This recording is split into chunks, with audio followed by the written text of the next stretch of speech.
अस्सलाम वालेकुम वरहमतुल्लाहि वबरकातुहू। प्यारे दोस्तों, आज हम आपको एक जालिम बाप और उसकी नेक बेटी का वाकया सुनाने जा रहे हैं। बयान किया जाता है कि पहले के जमाने में एक गांव था जो ऊंचे पहाड़ों पर था और उस गांव की ज्यादातर आबादी यहूदियों की थी और वहां यहूदी रहते थे। उस गांव के पास एक बहुत बड़ा घना जंगल था जहां खतरनाक दरिंदे रहा करते थे। उस गांव में एक यहूदी लड़की अपने बाप के साथ रहती थी। वो बाप अपनी बेटी पर जुल्म करता था क्योंकि उस गांव का रिवाज था कि वहां बेटियों से बहुत ज्यादा नफरत की जाती थी। सबसे बड़ी बात यह थी कि उस लड़की की मां नहीं थी। वो बेचारी घर के काम काज किया करती और खेतों की भी देखभाल किया करती थी। उसके पास बहुत सारी बकरियां भी थी जिनको चराने के लिए वो पहाड़ों पर लेकर जाती थी। एक बार बहुत गर्मी थी, वो बकरियों के साथ पहाड़ पर गई। उसने बकरियों को चरने के लिए छोड़ दिया और खुद एक पेड़ के नीचे बैठ गई। उस लड़की को नींद आ गई और वो वहीं सो गई। जब उस लड़की की आंख खुली तो इतनी देर में उसकी सबसे प्यारी बकरी न जाने कहां चली गई थी। उसने देखा कि उसकी तमाम बकरियां तो मौजूद हैं, लेकिन उसकी प्यारी बकरी कहीं गायब है। वो परेशान हुई और बकरी को ढूंढने लगी और बकरी का नाम लेकर पुकारने लगी। इतने में बकरी भी एक तरफ से बोलने लगी। जब उसने लड़की ने बकरी की आवाज का पीछा किया तो देखा कि एक पेड़ के नीचे वो बकरी बंधी हुई है और पानी पी रही है। वो बहुत हैरान हुई कि बकरी को यहां पर किसने बांधा। वो करीब गई तो वहां एक झोंपड़ी बनी हुई थी। झोंपड़ी के अंदर कोई बुजुर्ग बैठे हुए थे। उनका चेहरा नूरानी था। अपनी बकरी को लेने जब वो करीब गई तो उसने अपनी बकरी को खोलना चाहा तो वो बकरी वहां से हिलने को तैयार न थी। लड़की कहने लगी, ये मेरी प्यारी बकरी, क्या तुम मुझे भूल गई हो और यहां से जाना नहीं चाहती? बकरी अपनी जुबान में ना जाने क्या कह रही थी। उसी वक्त वहां बुजुर्ग आ गए और उन्होंने कहा, प्यारी बेटी, यहां पर क्या कर रही हो? लड़की ने कहा, बाबा, ये मेरी बकरी है। मैं इसे पहाड़ पर चराने के लिए लाई थी, लेकिन ये वहां से भागकर यहां आ गई। अब आप ये मुझे ये दे दें, इसीलिए मैं इसे लेकर चली जाती हूँ। इससे पहले कि वो लड़की आगे बढ़ती, उसे जोरदार चक्कर आ गए क्योंकि गर्मी का मौसम था और उसे सांस लेने में मुश्किल हो रही थी। उसने ऊपर देखा तो उसकी सेहत थोड़ी अच्छी हुई। बाबा ने कहा, बेटी, लगता है तुम बहुत मेहनत करती हो। उसने कहा, जी हाँ, दोपहर के वक्त अपनी बकरियों को लेकर आती हूँ, उन्हें चराती हूँ। बाबा ने मुस्कुराकर कहा, बताओ बेटी, तुम्हें क्या चाहिए? उसने कहा, काश यहाँ बादल आ जाएं, ठंडी हवाएं चलने लगे और मौसम अच्छा हो जाए। वो दरवेश अल्लाह वाले कहने लगे, अगर यही बात है तो तुम्हारी फरमाइश अभी पूरी करवा देते हैं।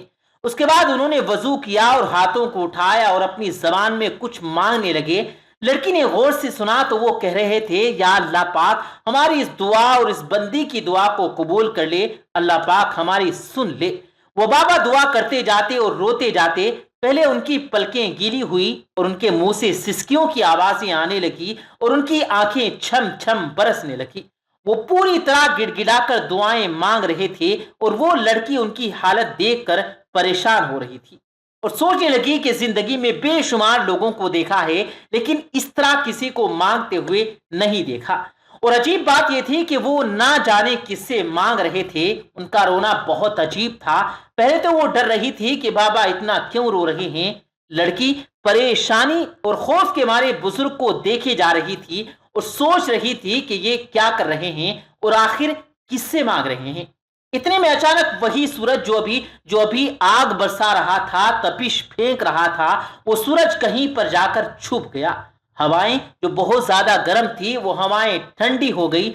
ऐसा लग रहा था कि कहीं से जंगल में हवा बढ़ती जा रही थी और बहुत सुकून हो गया। एक बादल का टुकड़ा कहीं से आया और लड़की और बुजुर्ग बाबा के सर पर खड़ा हो गया। बुजुर्ग ने एक बार फिर दुआ के लिए हाथ उठाए, लेकिन इस बार वो अल्लाह का शुक्र अदा कर रहे थे। दुआ और शुक्र अदा करने के बाद वो उठे, उस लड़की की तरफ मुंह करके बैठ गए। उनकी सफेद दाढ़ी आंसुओं से तर हो चुकी थी।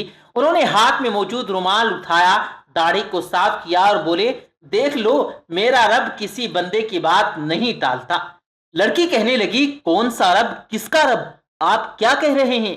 क्या आप मुझे बताएंगे? उस गर्मी में ये कैसा मौसम हो गया? आप किस रब की बातें कर रहे थे? अल्लाह वाले कहने लगे कि मैं उसी की बात कर रहा हूं जो रब्बे वाहिद है, उसके सिवा कोई रब नहीं।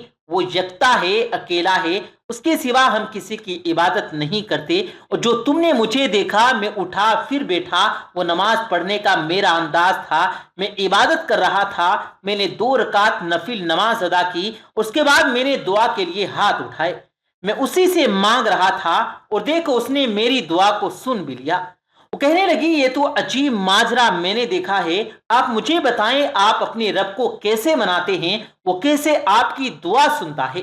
اللہ والے مسکرائے اور کہنے لگے میں نے یہ بات اپنی ماں سے سیکھی، جب میں چھوٹا تھا اور بچپن میں کوئی بھی بات منوانا چاہتا تو میں رونے لگتا، ماں سے میرا رونا برداشت نہیں ہوتا اور وہ تڑپ جاتی اور مجھے گود میں اٹھا لیتی، مجھے چومتی اور میری آنکھیں بھی صاف کیا کرتی، میں جو کہتا تھا وہی کرتی تھی۔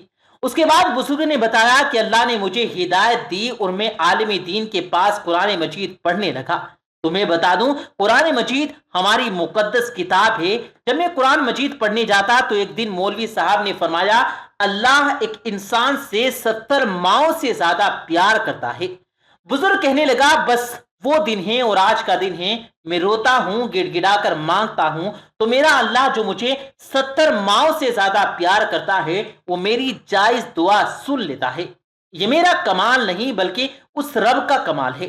لڑکی کہنے لگی اس کا مطلب آپ جس رب کو مانتا ہیں اس نے پوری دنیا بنائی، مجھے اور آپ کو اور میری بکریوں کو بھی اسی نے بنایا، نہ صرف بکریاں بلکہ یہ درخت، یہ پتے، یہ چاند سورج، اس زمین کا ذرہ ذرہ سب اسی نے بنایا ہے، یہ زمین سے باہر کی دنیا ہر جگہ کو اسی نے بنایا ہے۔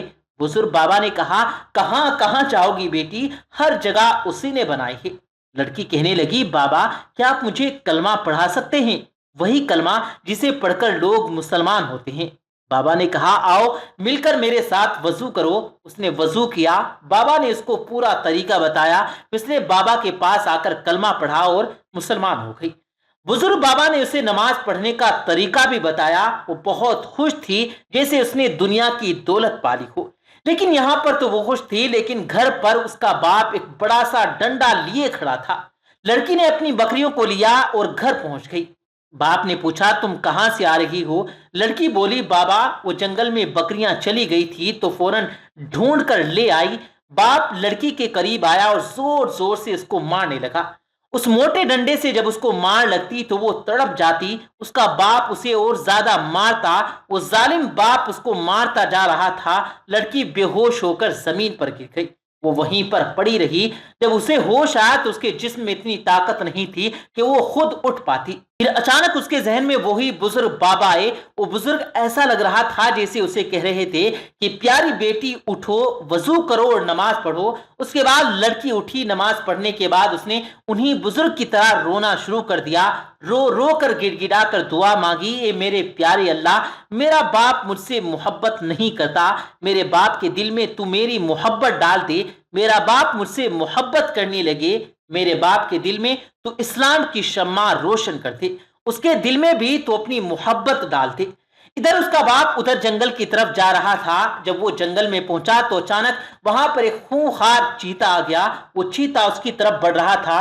چیتوں کو دیکھ کر ایسا لگ رہا تھا کہ جیسے چیتا اسے کھا جائے گا۔ اس سے پہلے کہ وہ وہاں سے بھاگتا کہ چیتے نے اس پر حملہ کر دیا اور وہ آدمی زخمی ہو گیا، لیکن چیتے کو اسے مارنے کا حکم نہیں تھا۔ اسی وقت وہ اللہ والے بزرگ وہاں ہو گئے۔ انہوں نے چیتے سے کہا بس ہو گیا، مل گئی اسے سزا، اب تم چلے جاؤ۔ وہ چیتا وہاں سے جا چکا تھا اور آدمی نشے میں چور اس بزرگ کو دیکھ رہا تھا۔ کہنے لگا کون ہو تم اور یہاں کیا کر رہے ہو، اور تمہارے کہنے سے یہ چیتا کیسے چلا گیا؟ انہوں نے کہا کہ تو بچ گیا، پتا ہے کس وجہ سے؟ تیری بیٹی کی وجہ سے جسے تو ابھی مار کر آیا ہے۔ تو جانتا ہے تیری بیٹی مسلمان ہو چکی ہے۔ اس نے کہا کیا بکواس کر رہے ہو؟ بزرگ نے کہا ہاں بکواس نہیں کر رہا، اسی تیری بیٹی کی وجہ سے آج تو بچا ہے۔ اگر تو یہ بات نہیں مانتا تو میں پھر ایک بار پھر اس چیتے کو بلا لیتا ہوں، وہ تیرا کام تمام کر دے گا۔ بزرگ کے اشارے پر وہ چیتا پھر سے آ گیا جو کچھ دیر پہلے جا چکا تھا کہ اچانک پھر سے آ گیا۔ وہ آدمی بچاؤ بچاؤ کر رہا تھا اور کہہ رہا تھا کہ میں نے مان لیا، میں نے مان لیا۔ بزرگ نے کہا بتا تو اپنی بیٹی پر ظلم کرے گا، بتا اسے مارے گا؟ اس نے کہا کہ نہیں، میں وعدہ کرتا ہوں میں اس پر ظلم نہیں کروں گا۔ अल्लाह वाले ने कहा कि हमारे दीन में बेटियों से मोहब्बत की जाती है। जालिम आदमी कहने लगा, बाबा मैं आपसे माफी मांगता हूं, मैं ऐसी कोई हरकत नहीं करूंगा और अब मैं भी मुसलमान होना चाहता हूं। आखिर में मेरी बेटी ने मेरे मुसलमान होने की दुआ की है, फिर उसने कलमा पढ़ा और वो भी मुसलमान हो गया। प्यारे दोस्तों, ये वाकया हर उस इंसान के लिए है जो अपनी बेटी को बोझ समझता है। इस्लाम में बेटियों से मोहब्बत की जाती है। बेटियां तो हमारे आंगन का हसीन फूल होती हैं, उनको बहुत प्यार से रखें और उन्हें तकलीफ ना दें। आज की इस वीडियो में बस इतना ही, मिलेंगे अगली वीडियो में, तब तक के लिए अल्लाह हाफिज।